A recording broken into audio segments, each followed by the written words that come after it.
inaugurasyon ng pinakabagong Grains Terminal and Trading Project sa Batangas, pinangunahan ni Pangulo Ferdinand R. Marcos Jr. Naturang proyekto, malaki ang magiging ambag para higit na mapalakas ang sektor ng agrikultura. Si Kenneth Pasyente ng PTV Manila para sa Balitang Pambansa Live. Kenneth? Yes, Princess, pinangunahan nga ni Pangulong Ferdinand R. Marcos Jr. ang pagpapasinaya ng isang proyekto dito sa Batangas City na malaki ang magiging papel sa pagpapalakas ng sektor ng agrikultura ng bansa. Mismong ang Pangulo ang nagpasinaya sa pinakabagong Soro-Soro Ibaba Development Cooperative o SIDC Grains Terminal and Trading Project na nagkakahalaga ng 278 million pesos at dinisenyo batay sa makabagong teknolohiya. Ang proyektong ito ay naglalayong palakasin ang sektor ng agrikultura sa pamamagitan ng pagpapabuti ng imbakan, procurement at trading ng mais na pangunahing sangkap sa feed production.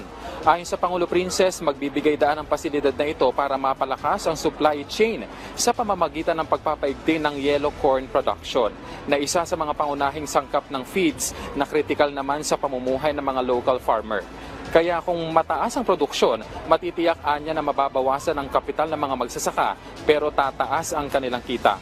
Katunayan, Princess, tinatayang nasa 500 o 567 na hog raisers, poultry at yellow corn farmers ang benepisyaryo ng naturang proyekto. Maiibsan na rin anya ang problema ng mga magsasaka lalo na sa imbakan. Lalo't may lawak ang pasilidad na 4,325 square meters. Mayroon din itong 2 silos na kayang mag-imbak ng 6,000 metriko toneladang mais. Dagdag pa ang truck scale para sa tamang weight measurement ng mga mais.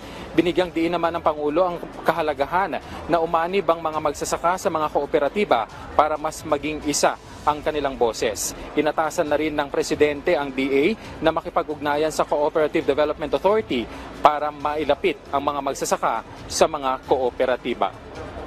At Princess, muli namang binigyang diin ni Pangulong Marcos Jr. na hindi titigil ang pamahalaan sa pagsuporta sa mga magsasaka sa bansa sa pamamagitan ng pagbibigay ng kanilang mga pangangailangan. At yan na muna ang latest. Balik sa iyo, Princess. Maraming salamat, Kenneth Pasyente ng PTV.